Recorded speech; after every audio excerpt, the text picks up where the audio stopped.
Welcome to my new video. Today, I'm going to show you how to clear your watch history on YouTube. First, open the YouTube app or website and make sure you're logged into your account. Tap on your profile icon in the top right corner. From the menu, select Settings. Next, scroll down and tap on History Privacy. Here, you'll find the option to clear watch history. Tap on it, and you'll be asked to confirm.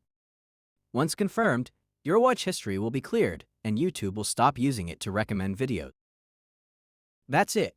Your YouTube watch history is now clear. If you found this video helpful, don't forget to subscribe to the channel and hit the bell icon for more tips. See you in the next video.